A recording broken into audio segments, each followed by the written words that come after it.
যাদবপুর বিশ্ববিদ্যালয়ে আপনাদের নিয়ে যাব, এই কারণে যাদবপুর বিশ্ববিদ্যালয়ে আপনাদের নিয়ে যাব।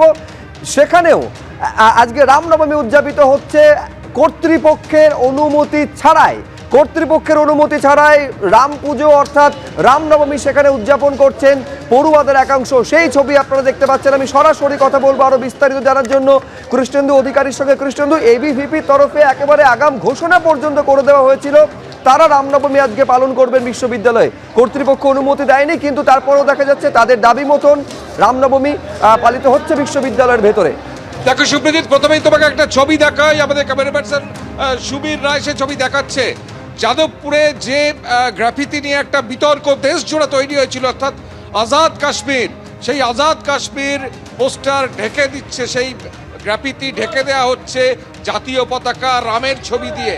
অর্থাৎ যাদবপুর বিশ্ববিদ্যালয়ে আজকে যারা রামনবমী পুজো উদযাপন করছেন তারা একদিকে যখন আজাদ কাশ্মীর যে পোস্টার নিয়ে এত বিতর্ক, তার পাশেই কিন্তু আজকে রামচন্দ্রের ছবি ছিল, কিন্তু সেই আজাদ কাশ্মীর পোস্টারের ওপরই তারা আজকে রামচন্দ্র এবং জাতীয় পতাকার ছবি দিয়ে গোটা বিষয়টাকে একদম আটকে দিলেন। এবং আমরা ছবিটা দেখবো, চারিদিকে জয় শ্রীরাম স্লোগান উঠছে এবং চারিদিকে জয় শ্রীরাম স্লোগান উঠছে। যাদবপুর বিশ্ববিদ্যালয়ে একটা অন্য অভূতপূর্ব ছবি, কারণ এই প্রথম যাদবপুর বিশ্ববিদ্যালয়ে এই রামনবমীর পুজো হচ্ছে। তুমি ছবিটা আমি একটু দেখাই।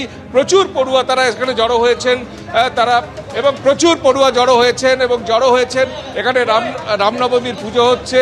এবং আমরা সেই ছবি দেখতে পারবো, রামচন্দ্রের মূর্তি বসিয়ে রীতিমতো যাদবপুর বিশ্ববিদ্যালয়ের প্রযুক্তি ভবনে রামনবমী পুজো হচ্ছে। ইতিমধ্যে যজ্ঞ হয়েছে, হাতে তারা তোরণ নিয়ে তারা স্লোগান দিতে যাদবপুর বিশ্ববিদ্যালয়ে একটা অন্যরকম ছবি এই প্রথম আমরা দেখতে পাচ্ছি।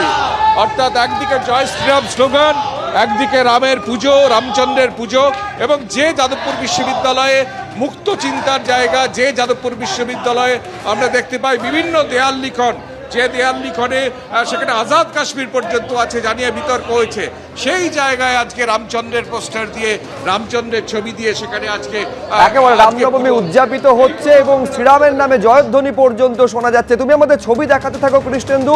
আমি এইবার আপনাদের নিয়ে যাব মালদাতে, তার কারণ মালদায় যে ছবি আবির এতক্ষণ আমাদের দেখাচ্ছিল, নিঃসন্দেহে তা আজকের দিনে দাঁড়িয়ে অত্যন্ত ইতিবাচক একটা ছবি, কারণ সাম্প্রদায়িক সম্প্রীতির ছবি সেখানে দেখা গিয়েছে, যেখানে হিন্দু রাম ভক্তদের উদ্দেশ্যে মিষ্টি, ফুল, পুষ্পবৃষ্টি, জলের বোতল এগিয়ে দিচ্ছেন যারা সংখ্যালঘু, যারা মুসলিম সম্প্রদায়ের মানুষজন। আমি সরাসরি এই মুহূর্তে ছবিটা আবিরকে বলবো একবার দেখানোর জন্য।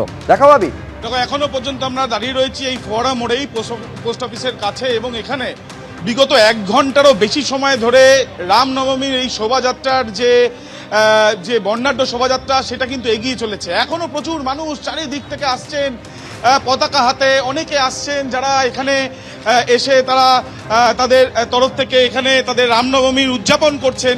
এবং যে ছবিটার কথা তুমি বলছিলে, যে এই যে একটি মঞ্চ, যেই মঞ্চের পাশ থেকে জল থেকে আরম্ভ করে মিষ্টি এগুলো সব দেওয়া হচ্ছিল, আরও একটি মঞ্চও এখানে রয়েছে যে মঞ্চ থেকেও সহায়তা এগিয়ে দেওয়া হচ্ছে। এবং তারপরে ইতিমধ্যে আমরা দেখছি যে এই যে বর্ণাঢ্য যে শোভাযাত্রা, সেই শোভাযাত্রা কিন্তু প্রায় ঘণ্টাখানেকেরও বেশি সময় ধরে সেই শোভাযাত্রা কিন্তু চলছে, সেই ছবিটা আমরা দেখছি। এবং তার সঙ্গে সঙ্গে এই যে আজকে যে সম্প্রীতির একটা ছবি আমরা প্রথম থেকে আজকে দেখে যাচ্ছি এই মালদাতে, তাতে কিন্তু প্রত্যেক পক্ষ বা যারা মিছিল করছেন বা শোভাযাত্রায় রয়েছেন তারাও জানাচ্ছেন, এবং যারা সহায়তা করার জন্য ক্যাম্প করেছেন, বিশেষ ক্যাম্প, তারাও জানাচ্ছেন, প্রত্যেকেই বলছেন তারা ভ্রাতৃত্বের কথাই বলতে চাইছেন এবং একে অপরের পাশে থাকার বার্তাই তারা দেওয়ার চেষ্টা করছেন। তারা অশান্তি চান না, শান্তিপূর্ণভাবেই সমস্ত কিছু হোক, সবার উৎসব পালন করা হোক, সেটাই কিন্তু প্রত্যেকের কথা। তুমি আমাদের সঙ্গে থাকো।